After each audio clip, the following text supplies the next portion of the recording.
Good morning students. आज आप काव्य भाग पाठ 1 आत्म परिचय पढ़ेंगे, जिसके कवि हैं श्री हरिवंश राय बच्चन। कविता का सार इस प्रकार है। कवि का मानना है कि स्वयं को जानना दुनिया को जानने से ज़्यादा कठिन है। समाज से व्यक्ति का नाता खट्टा मीठा तो होता ही है, संसार से पूरी तरह निरपेक्ष रहना संभव नहीं। दुनिया अपने व्यंग्यवाण तथा शासन प्रशासन से चाहे जितना कष्ट दे, पर दुनिया से कटकर मनुष्य रह भी नहीं पाता, क्योंकि उसकी अपनी अस्मिता, अपनी पहचान का उत्स उसका परिवेश ही उसकी दुनिया है। कविता कुछ इस प्रकार है, अपनी पुस्तक पर ध्यान दीजिए। मैं जग जीवन का भार लिए फिरता हूँ, फिर भी जीवन में प्यार लिए फिरता हूँ। कर दिया किसी ने झंकृत जिनको छूकर, मैं सांसों के 2 तार लिए फिरता हूँ।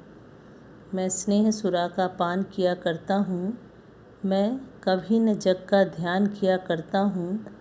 जग पूछ रहा उनको जो जग की गाते, मैं अपने मन का गान किया करता हूँ। कठिन शब्दों के अर्थ। जग जीवन सांसारिक गतिविधि। झंकृत तारों को बजाकर स्वर निकालना। सुरा शराब। स्नेह प्रेम। पान पीना। ध्यान करना परवाह करना। गाते प्रशंसा करते। प्रस्तुत काव्यांश हमारी पाठ्य पुस्तक आरोह भाग 2 में संकलित कविता आत्म परिचय से उद्धृत है। इसके रचयिता हरिवंश राय बच्चन है। व्याख्या। बच्चन जी कहते हैं कि मैं संसार में जीवन का भार उठाकर घूमता रहता हूँ। इसके बावजूद मेरा जीवन प्यार से भरा पूरा है। जीवन की समस्याओं के बावजूद कवि के जीवन में प्यार है। उसका जीवन सितार की तरह है, जिसे किसी ने छूकर झंकृत कर दिया है। फलस्वरूप उसका जीवन संगीत से भर उठा है। उसका जीवन इन्हीं तार रूपी सांसों के कारण चल रहा है। उसने स्नेह रूपी शराब पी रखी है, अर्थात प्रेम किया है तथा प्रेम बांटा है। उसने कभी संसार की परवाह नहीं की।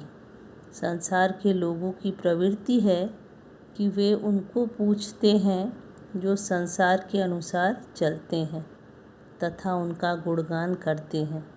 कवि अपने मन की इच्छा अनुसार चलता है, अर्थात वह वही करता है जो उसका मन कहता है। मैं निज उर के उद्गार लिए फिरता हूँ, मैं निज उर के उपहार लिए फिरता हूँ। है यह अपूर्ण संसार न मुझको भाता, मैं स्वप्नों का संसार लिए फिरता हूँ। मैं जला हृदय में अग्नि दहा करता हूँ, सुख दुख दोनों में मग्न रहा करता हूँ। जग भव सागर तरने को नाव बनाए, मैं भव मौजों पर मस्त बहा करता हूँ।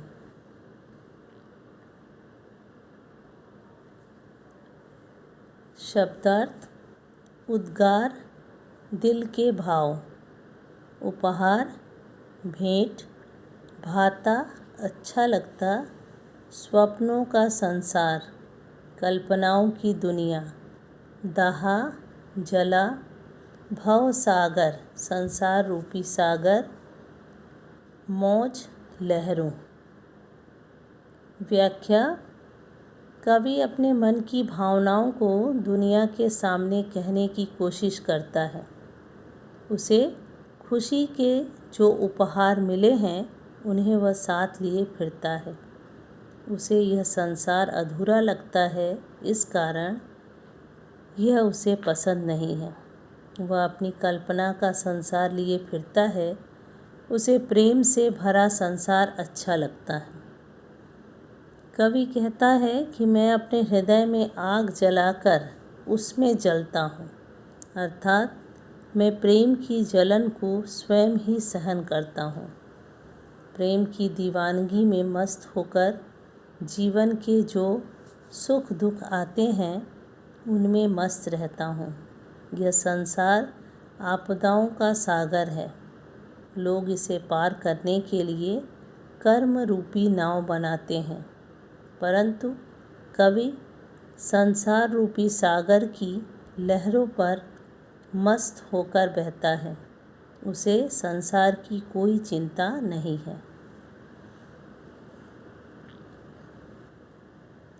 मैं यौवन का उन्माद लिए फिरता हूँ, उन्मादों में अवसाद लिए फिरता हूँ। जो मुझको बाहर हंसा रुलाती भीतर, मैं हाय किसी की याद लिए फिरता हूँ। कर यत्न मिटे सब, सत्य किसी ने जाना।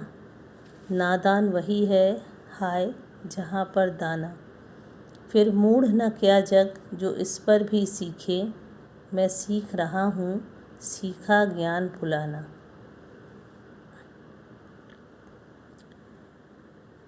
यौवन, जवानी, उन्माद, पागलपन, अवसाद, उदासी, खेद, यत्न, प्रयास, नादान, नासमझ, अनाड़ी, दाना, चतुर, ज्ञानी, मूढ़, मूर्ख, जग, संसार।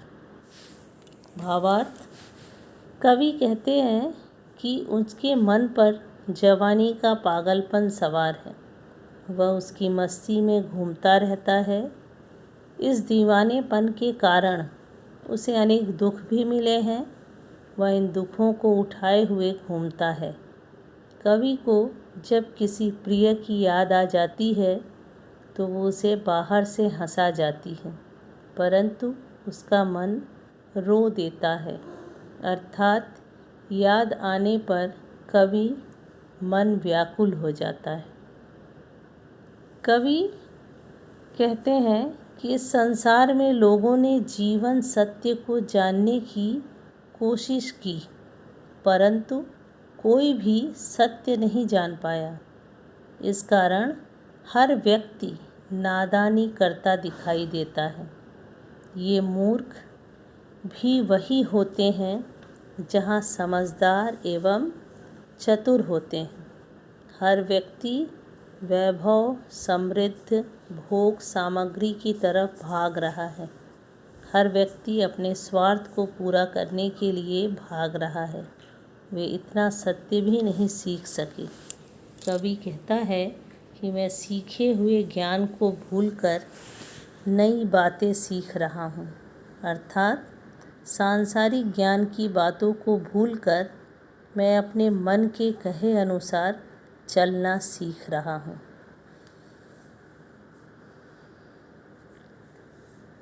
मैं और जग और कहाँ का नाता।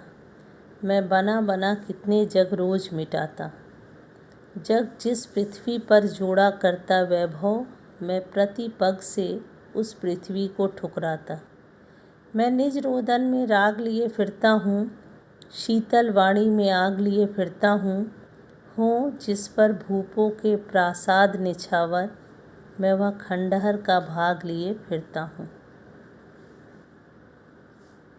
शब्दार्थ: नाता संबंध, वैभव समृद्ध, पग पैर, रोदन रोना, राग प्रेम, आग जोश, भूप राजा, प्रासाद महल, निछावर कुर्बान, खंडहर टूटा हुआ भवन, भाग हिस्सा। व्याख्या: कवि कहता है कि मुझ में और संसार दोनों में कोई संबंध नहीं है। संसार के साथ मेरा टकराव चल रहा है, कवि अपनी कल्पना के अनुसार संसार का निर्माण करता है, फिर उसे मिटा देता है। यह संसार इस धरती पर सुख के साधन एकत्रित करता है, परंतु कवि हर कदम पर धरती को ठुकराया करता है। अर्थात वह जिस संसार में रह रहा है उसी के प्रतिकूल आचार विचार रखता है। कवि कहता है कि वह अपने रोदन में भी प्रेम लिए फिरता है, उसकी शीतल वाणी में भी आग समाई हुई है, अर्थात उसमें असंतोष झलकता है। उसका जीवन प्रेम में निराशा के कारण खंडहर सा है, फिर भी उस पर राजाओं के महल न्योछावर होते हैं। ऐसे खंडहर का वह एक हिस्सा लिए घूमता है जिसे महल पर न्योछावर कर सके। मैं रोया इसको तुम कहते हो गाना, मैं फूट पड़ा तुम कहते हो छंद बनाना। क्यों कवि कहकर संसार मुझे अपनाए, मैं दुनिया का हूँ एक नया दीवाना। मैं दीवानों का वेश लिए फिरता हूँ, मैं मादकता निःशेष लिए फिरता हूँ। जिसको सुनकर जग झूम झुके लहराए, मैं मस्ती का संदेश लिए फिरता हूँ। शब्दार्थ: फूट पड़ा, ज़ोर से रोया, दीवाना, पागल, मादकता, मस्ती, निःशेष, संपूर्ण। व्याख्या: कवि कहता है कि प्रेम की पीड़ा के कारण उसका मन रोता है, अर्थात हृदय की व्यथा शब्द रूप में प्रकट हुई है। उसके रोने को संसार गाना मान बैठता है। जब वेदना अधिक हो जाती है तो वह दुख को शब्दों के माध्यम से व्यक्त करता है। संसार इस प्रक्रिया को छंद बनाना कहती है। कवि प्रश्न करता है कि यह संसार मुझे कवि के रूप में अपनाने के लिए तैयार क्यों है। वह स्वयं को नया दीवाना कहता है जो हर स्थिति में मस्त रहता है। समाज उसे दीवाना क्यों नहीं स्वीकार करता। वह दीवानों का रूप धारण करके संसार में घूमता रहता है। उसके जीवन में जो मस्ती शेष रह गई है उसे लिए वह घूमता रहता है। इस मस्ती को सुनकर सारा संसार झूम उठता है। कवि के गीतों की मस्ती सुनकर लोग प्रेम में झुक जाते हैं तथा आनंद से झूमने लगते हैं। मस्ती के संदेश को लेकर कवि संसार में घूमता है जिसे लोग गीत समझने की भूल कर बैठते हैं। धन्यवाद।